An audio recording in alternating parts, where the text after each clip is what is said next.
아버님, 솔직히 요양원 가시는 게 서로 편하지 않을까요? 내가 짐이냐? 내 말이 어디까지 갈지 두고 보자. 아버님, 제가 좀 더 신경 써서 모시지 못해서 그런 거예요. 진심으로 죄송합니다. 잘못했단 말이 지금 와서 무슨 소용이냐? 네가 내게 했던 짓은 다 기억하고 있다. 여보, 아버지가 돈도 없으시면서 자꾸 우리한테 의지하려는 거 부담스러워. 그렇게 살면 너도 언젠가 똑같은 대우를 받게 될 날이 올 거다. 안녕하세요, 여러분. 오늘의 이야기는 한 시아버지의 가슴 아픈 결단과 가족의 변화에 대한 이야기입니다. 가족에게 무시와 모욕을 받던 시아버지가 조용히 복수를 준비하며 자신의 삶을 되찾아가는 과정, 그리고 남겨진 가족이 후회와 반성 속에서 변해가는 모습을 담았습니다. 여러분도 끝까지 함께 하시며 이 감동적이면서도 통렬한 이야기를 함께 느껴보세요. 시작하기 전 좋아요와 구독은 사랑입니다. 자, 시작합니다. 전라북도의 작은 시골 마을, 산자락 아래 펼쳐진 시장통의 풍경은 언제나 분주했습니다. 시장 한편에는 70세의 박영감이 작은 떡볶이 노점을 운영하고 있었습니다. 그는 머리에 검은색 모자를 쓰고 허름한 점퍼를 걸친 채 고객들에게 정감 어린 미소로 떡볶이를 건넸습니다. 많이 드세요. 이게 아주 매운맛이 강하답니다. 그의 손놀림에는 익숙함이 배어 있었고 손님들에게 친근하게 다가가는 모습이 지역 주민들에게 인기였습니다. 그러나 아무도 몰랐습니다. 박영감이 사실 100억 원이 넘는 자산을 보유한 재력가라는 사실을요. 젊은 시절부터 부동산과 주식으로 차근차근 모은 자산은 그의 수십 년간의 노력의 결실이었습니다. 하지만 그는 늘 소박한 삶을 지향하며 자신이 가진 재산을 철저히 숨겨왔습니다. 심지어 가족들에게조차도 그가 이런 삶을 선택한 이유는 간단했습니다. 그의 두 아들, 특히 큰 며느리인 윤정의 행동을 테스트하고 싶었기 때문입니다. 박영감은 언제나 가족의 진심을 중요하게 여겼습니다.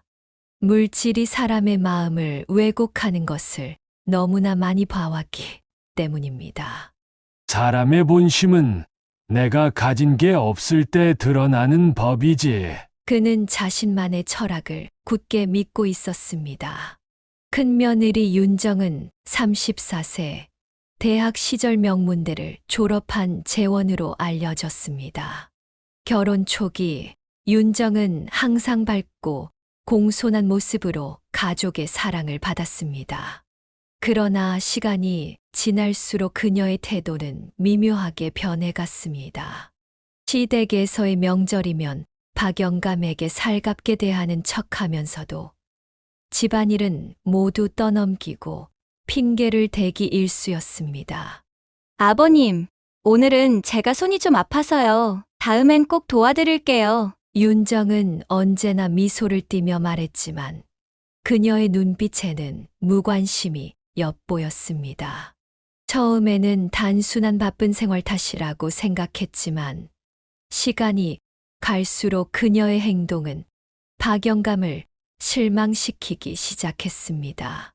더욱이 그녀는 박영감이 시장에서 떡볶이 장사를 하며 어렵게 살아가고 있다고 믿고 있었습니다. 며느리는 박영감의 삶을 형편없다고 여겼고 종종 자신의 친구들에게 우리 시아버지는 정말 이상해. 나이도 있으신데 시장 노점상을 하시잖아. 정말 이해가 안 가. 라며 뒷말을 하기도 했습니다. 그런 말을 들은 박영감은 속으로 서글펐습니다. 하지만 그는 표정을 굳히며 속으로 다짐했습니다. 진짜 모습을 좀 더 지켜봐야겠다. 그는 일부러 며느리 앞에서 돈이 없는 척했습니다. 가끔씩 며느리가 부탁하는 사소한 일, 이를테면 장을 대신 봐온다거나 집안의 허드레시를 해달라는 요청을 묵묵히 들어주면서도 며느리의 태도를 관찰했습니다. 윤정은 고마워하기는커녕 시아버지를 부려먹을 생각으로 여기고 있는 듯 했습니다. 어느 날이었습니다. 아버님, 이번 주말에 손님들 오시기로 했는데 시장에서 닭 몇 마리만 사다 주실 수 있으세요? 윤정은 아무렇지도 않게 말했습니다. 박영감은 무거운 닭봉투를 들고 터덜터덜 집으로 돌아왔지만 윤정은 고작 수고하셨어요라는 짧은 말로 그의 노고를 치부했습니다. 그녀는 박영감을 노골적으로 무시했습니다. 그날 저녁 윤정은 남편과 대화를 나누며 박영감을 험담하기 시작했습니다. 여보, 솔직히 아버님 저렇게 살면서 우리한테 도움은커녕 짐만 되시는 것 같지 않아? 남편은 당황하며 대답했습니다. 아버지가 얼마나 열심히 사시는지 알잖아. 우리한테 짐이 된다고 생각 안 해? 윤정은 얼굴을 찌푸리며 말했습니다. 그럼 뭐가 남아? 돈도 없고 나이도 많으시고 저렇게 시장에서나 일하시는데 우리 체면 생각 안 해? 박영감은 우연히 이 대화를 들었고 가슴 깊은 곳에서 울분이 치밀어 올랐습니다. 하지만 그는 여전히 아무 말도 하지 않았습니다. 며느리는 시간이 지날수록 태도가 더 대담해졌습니다. 어느 날 박영감이 집 청소를 돕고 있을 때 윤정이 소파에 앉아 차를 마시며 말했습니다. 아버님, 여기 좀 제대로 닦아주세요. 이왕 하시는 김에 창문도 좀 닦으시고요. 그녀의 말투는 명령조였고 박영감은 그런 태도를 견디며 조용히 일을 마쳤습니다. 하지만 속으로 그는 이미 결심했습니다. 이제 더는 참을 이유가 없지. 며느리가 어디까지 가는지 한번 끝까지 두고 보자. 며느리는 남몰래 친구들에게 박영감의 이야기를 우스갯소리로 떠벌렸습니다. 우리 시아버지 진짜 웃겨. 돈도 없으면서 괜히 어른 대접받으려고 해. 그냥 청소나 열심히 하시라고 놔뒀어. 박영감은 이 모든 이야기를 우연히 전해 듣게 되었고 그의 마음은 더욱 단단해졌습니다. 언젠가는 후회하게 될 날이 올 거다. 그는 자신만의 계획을 세우기 시작했습니다. 며느리가 점점 자신의 본심을 숨기지 않고 행동할수록 박영감은 확신했습니다. 이건 단순한 버릇이 아니야. 사람의 마음 속에서 우러나오는 태도지. 그러나 그는 조급하지 않았습니다. 오히려 며느리가 자신의 본 모습을 드러내도록 시간을 더 기다렸습니다. 아직은 때가 아니다. 모든 건 완벽한 순간에 드러나야지. 그의 얼굴에는 서늘한 미소가 떠올랐습니다. 박영감은 매일 시장에서 떡볶이를 팔며 자신만의 소박한 일상을 보내고 있었습니다. 하지만 며느리 윤정의 태도는 그를 점점 더 힘들게 만들고 있었습니다. 어느 날 저녁, 윤정이 박영감에게 갑작스러운 전화를 걸어왔습니다.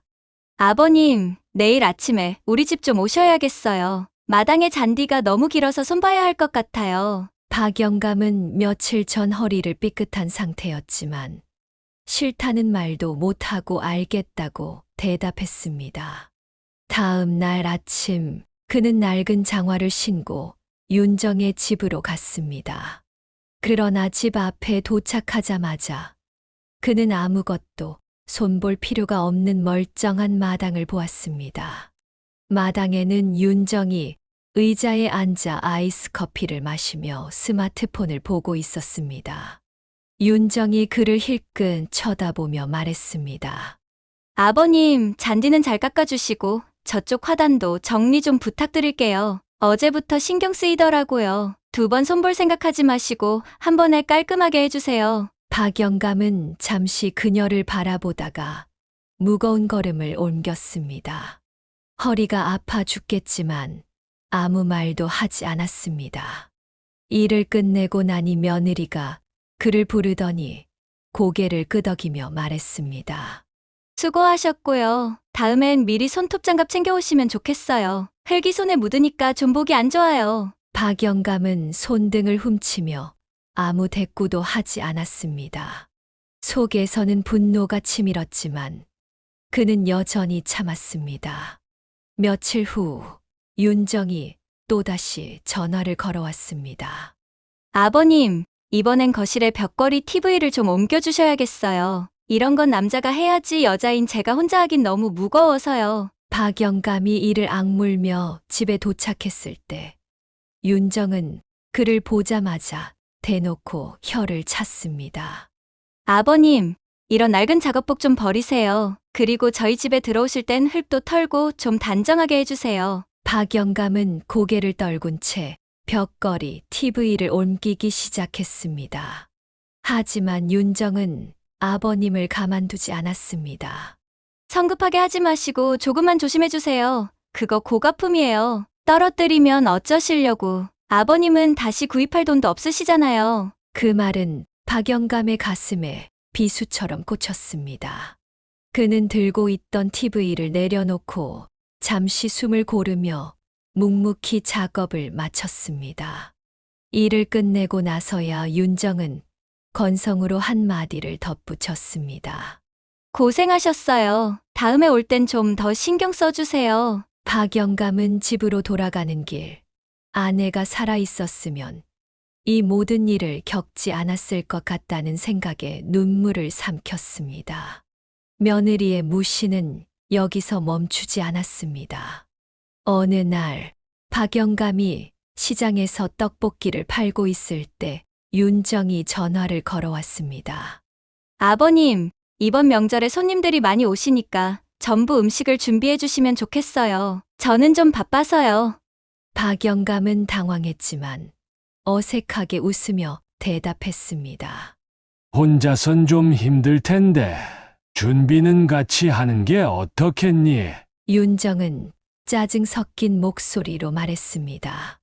아버님, 저희도 일하는데 그 정도는 하실 수 있잖아요. 저도 사람이니까 쉴 시간은 필요해요. 그날 밤 박 영감은 자신이 더 이상 가족 안에서 존중받지 못하고 있다는 생각에 잠을 이루지 못했습니다. 며칠 뒤 윤정은 남편에게 대놓고 말했습니다. 여보, 솔직히 말해서 아버님이 이렇게 계속 집에 계시면 부담스러워. 요양원에 모시는 게 더 나을지도 몰라. 남편은 깜짝 놀라며 화를 냈습니다. 내가 그런 말을 어떻게 해? 아버지가 얼마나 고생하시는지 알면서. 윤정은 눈 하나 깜짝하지 않고 대꾸했습니다. 아버님만 고생해? 나도 고생하고 있어. 우리 체면은 생각 안 해? 떡볶이 장사하는 시아버지 얘기 들으면 친구들이 다 비웃어. 박 영감은 우연히 이 대화를 들었고 그의 가슴 속에서 울분이 폭발하기 직전까지 차올랐습니다. 그는 결심했습니다. 이제 참지 않겠다. 며느리의 본심을 끝까지 확인하자. 그날 이후로 윤정의 태도는 더욱 노골적이었습니다. 가족 모임에서 박 영감이 음식을 준비하고 설거지까지 마친 후 윤정은 눈을 흘기며 이렇게 말했습니다. 아버님, 저희는 내일 바빠서 아침도 좀 준비해 주실 수 있을까요? 박 영감은 더 이상 아무 말도 하지 않았습니다. 그는 속으로 복수를 계획하기 시작했습니다. 그리고 그 순간부터 그의 눈은 단호하게 변했습니다. 며느리의 태도는 날이 갈수록 도를 넘고 있었습니다. 시아버지가 시장에서 떡볶이를 파는 동안 며느리는 집에서 친구들을 초대해 파티를 열곤 했습니다. 어느 날 시아버지는 장사를 마치고 집으로 돌아오다 며느리의 친구들이 떠드는 소리를 들었습니다. 그들은 시아버지를 대놓고 비웃고 있었습니다. 시아버지가 아직도 떡볶이를 파세요? 와, 진짜 웃기다. 어르신이 시장에서 떡볶이 팔면 창피하지 않아요? 며느리는 크게 웃으며 대답했습니다. 그러니까요. 그래도 나름 노력은 하시잖아요. 아, 그런데 솔직히 좀 민망해요. 떡볶이 팔면 용돈은 충분히 매달 나올 텐데 용돈은 매달 드려야 하니 미치겠어. 친구들은 전부 시댁에서 집도 사주고 차도 사주고 하던데 우리 아버님은 집만 되네. 시아버지는 대문 밖에서 이 모든 말을 듣고 있었습니다. 속에서 치밀어 오르는 분노를 꾹 참으며 조용히 방으로 들어갔습니다. 그는 벽에 기대어 한숨을 내쉬며 속으로 되뇌었습니다. 더 이상은 참을 수가 없다. 다음 날 아침, 며느리는 시아버지에게 집안 청소를 부탁하며 말했습니다.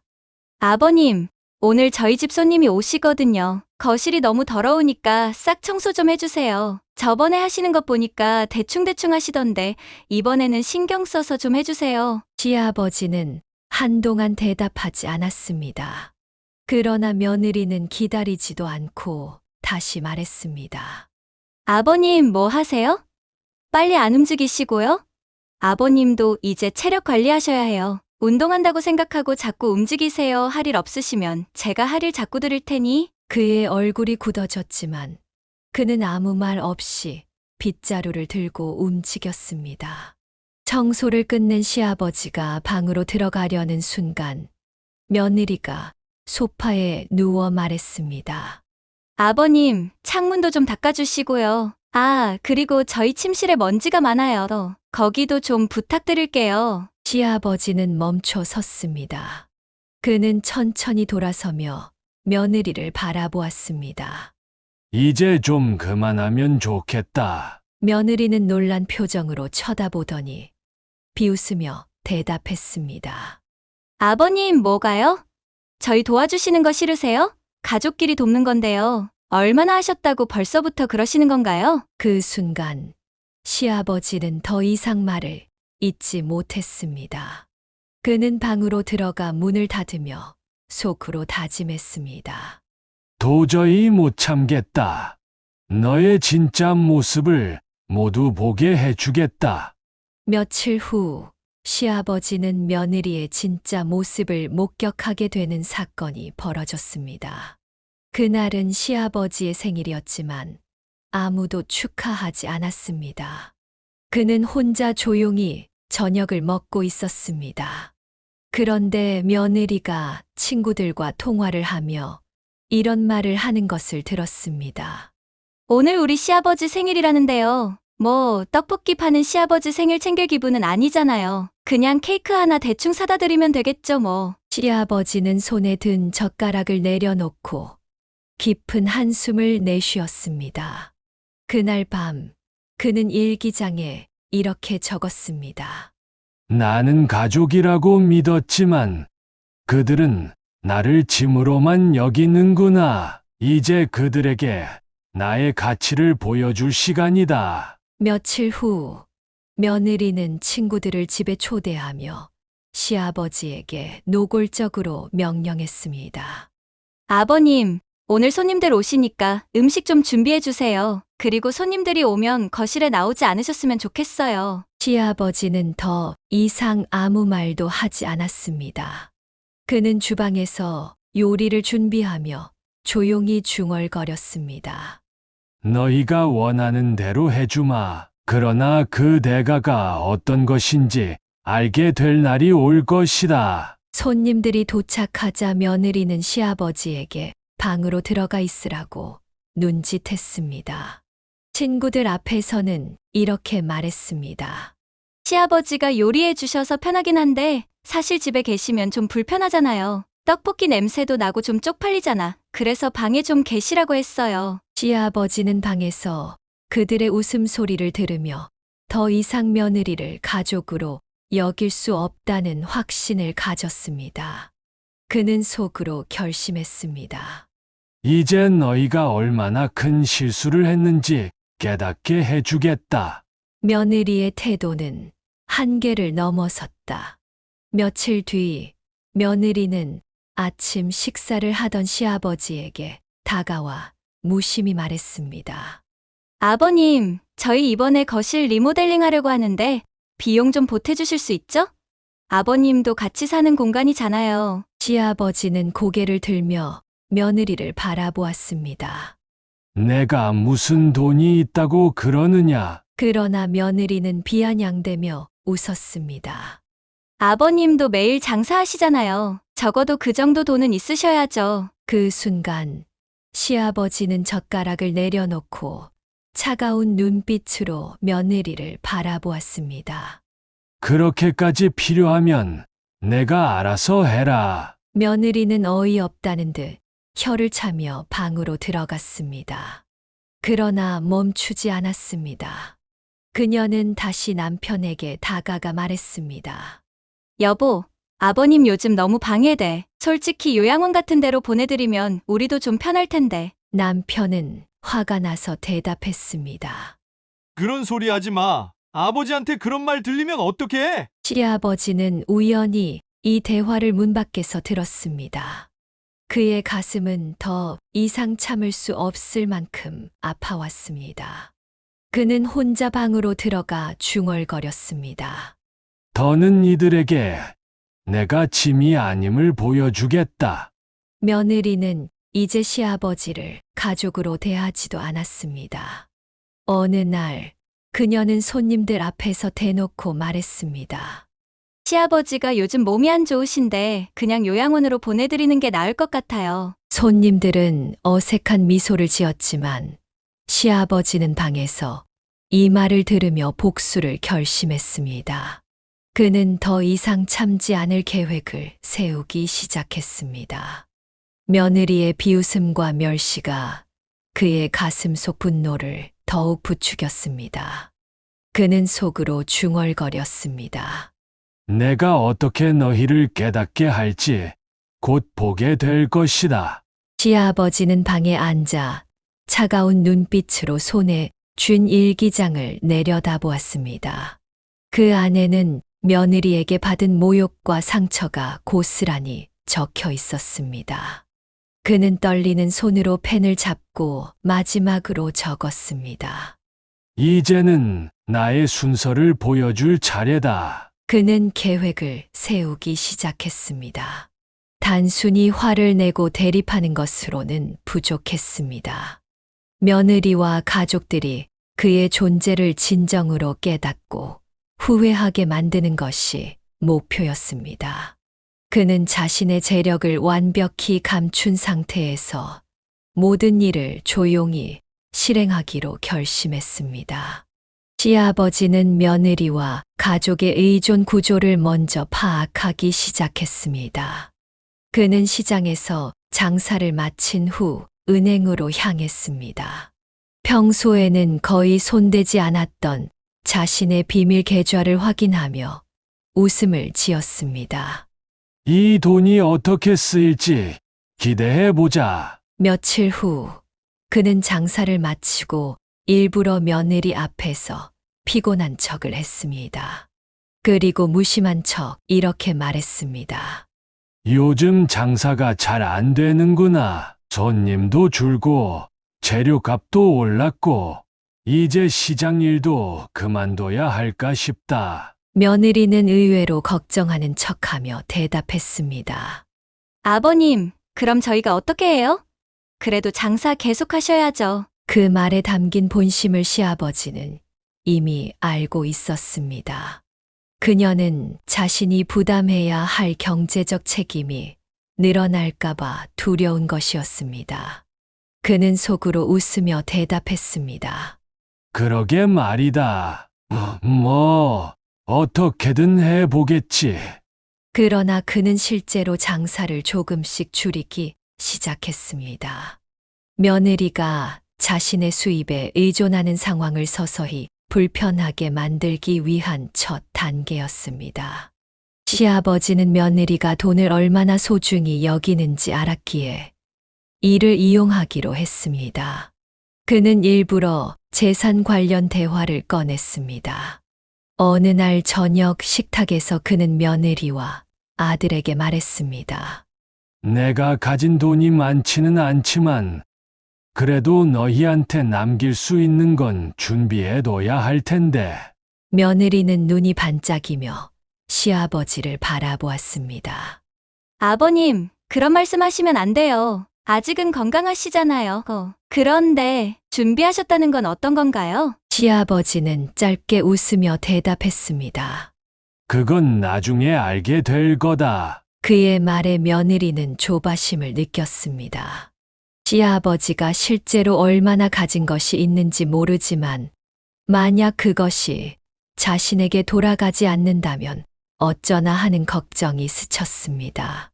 그녀는 남편에게 몰래 속삭였습니다. 여보, 아버님 재산 관리 잘하셔야 해요. 혹시 엉뚱한 데 쓰시면 안 되니까. 시아버지는 그 말을 문 밖에서 듣고 있었고 그의 마음은 더욱 단단해졌습니다. 시아버지는 며느리의 행동을 철저히 기록하기 시작했습니다. 그녀가 자신을 무시하거나 비웃는 발언을 할 때마다 핸드폰으로 몰래 녹음을 했습니다. 어느 날 며느리가 친구와 통화하며 이렇게 말하는 것을 들었습니다. 떡볶이 팔아서 그나마 나았는데 이제 시장 일도 그만둔다고 하시니 미치겠어. 시아버지가 아직도 우리 돈 쓰려고 하는 것 같아. 빈대 붙어서 돈 만들어가고 진짜 요양원에라도 보내야 할까봐 너무 스트레스야. 그는 핸드폰에 담긴 음성을 확인하며 말했습니다.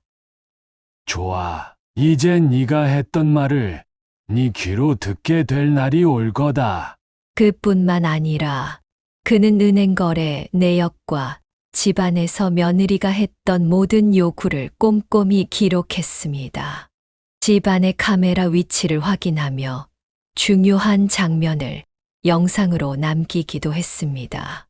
이 모든 게 나중에 다 쓸모가 있을 거야. 시아버지는 모든 준비가 끝났을 때 며느리에게 작지만 의미 있는 복수를 시작했습니다. 그는 일부러 가족 모임에서 이런 말을 꺼냈습니다. 내가 곧 시장 일도 그만두고 쉬어야 할 것 같구나. 그런데 너희가 날 도와줄 생각은 없겠지? 며느리는 당황하며 대답했습니다. 아버님, 그런 말씀 마세요. 저희가 바쁘잖아요. 그래도 최대한 노력은 해볼게요. 그녀의 말투에는 진심이 전혀 없었습니다. 시아버지는 며느리의 거짓된 태도를 똑똑히 기억했습니다. 그는 자신만의 방법으로 그녀에게 진정한 교훈을 줄 준비를 끝냈습니다. 시아버지의 복수는 이제 정점에 다다르고 있었습니다.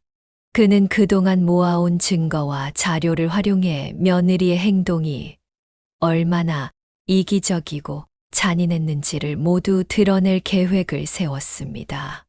며느리가 그동안 해왔던 일들, 비아냥거리며 했던 말들, 심지어 가족 앞에서조차 시아버지를 조롱했던 순간들까지 모두 하나의 퍼즐처럼 연결되었습니다.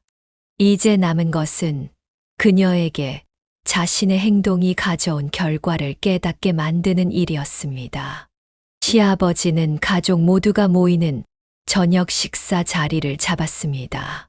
평소와 다를 것 없이 조용히 밥을 먹던 중 그는 천천히 입을 열었습니다.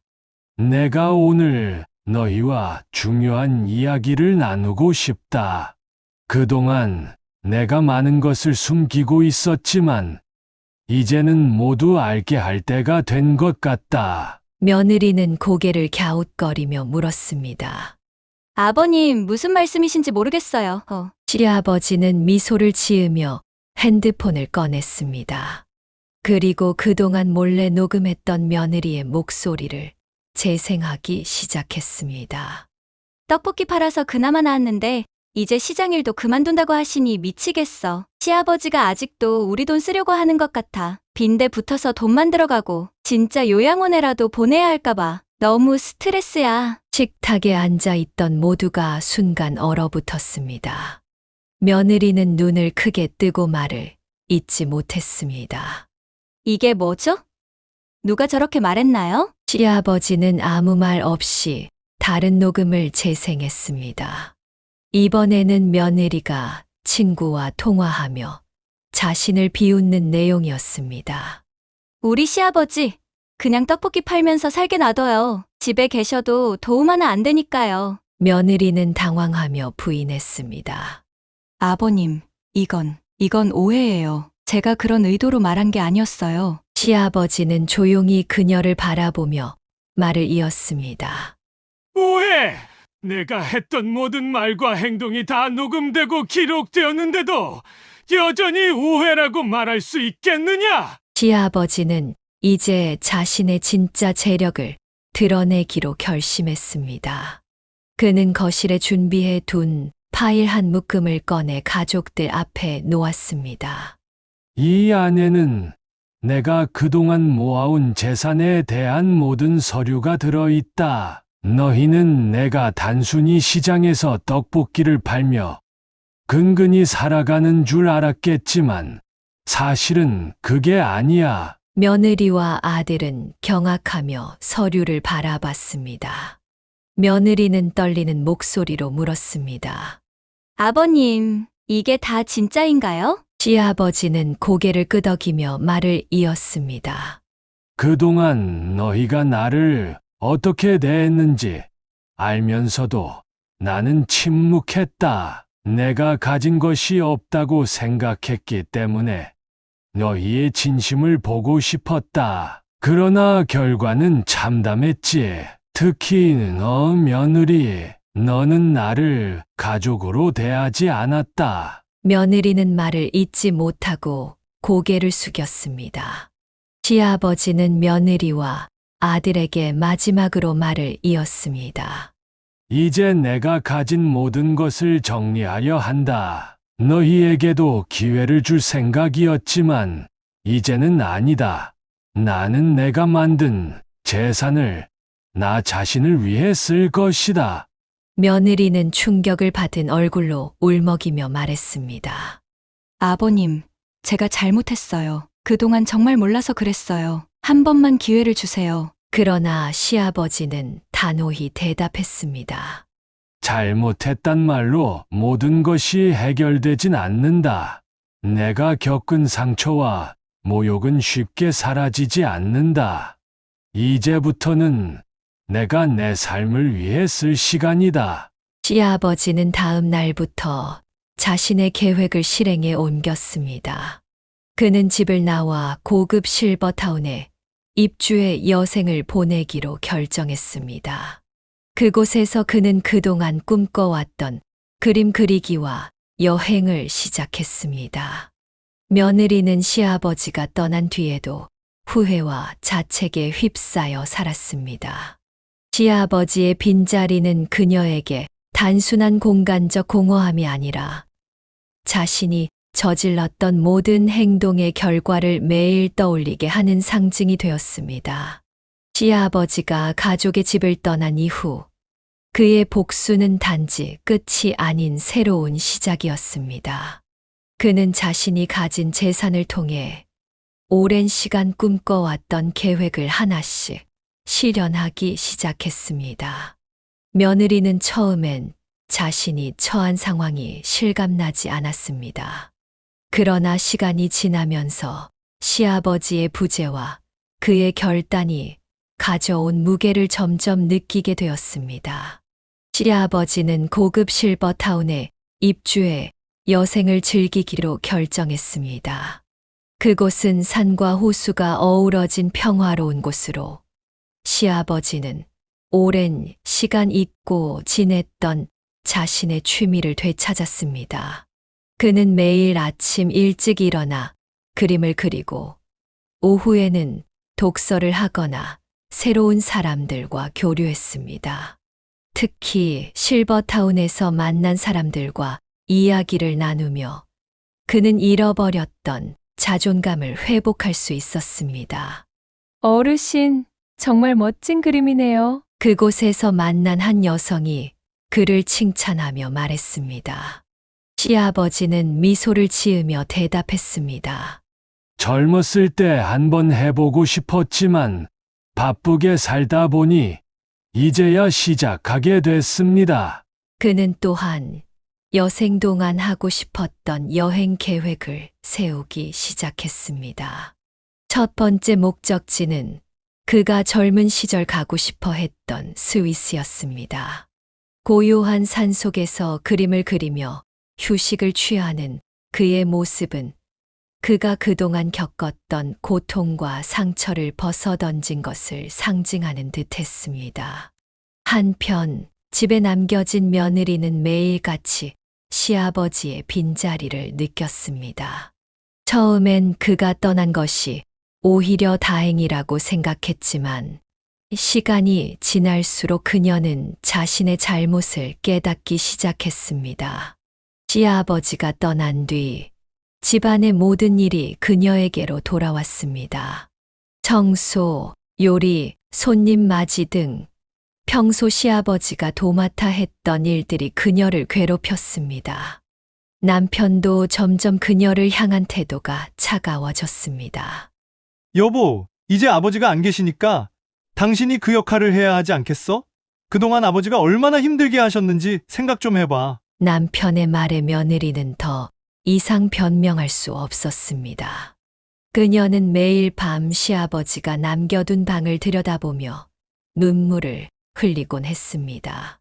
아버님, 제가 정말 잘못했어요. 왜 그땐 몰랐을까요? 시아버지가 남긴 일기장을 발견한 날, 그녀는 그가 얼마나 많은 상처를 받았는지 비로소 알게 되었습니다.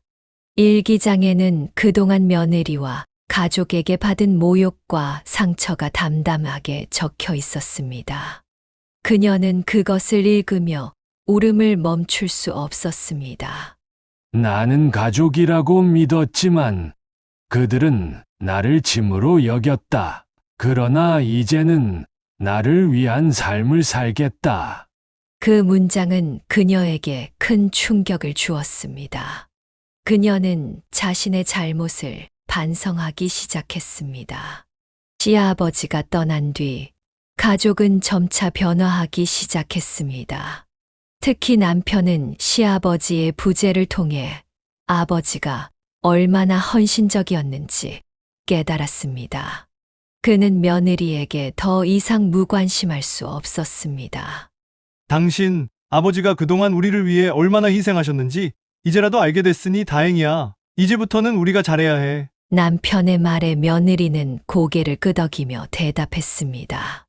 네, 이제부터는 정말 잘할게요. 아버님이 돌아오신다면 제가 진심으로 사과드리고 싶어요. 몇 개월이 지난 뒤 시아버지는 실버타운에서 편지를 받았습니다. 그것은 며느리가 보낸 것이었습니다. 편지에는 그녀의 진심 어린 사과와 후회가 담겨 있었습니다.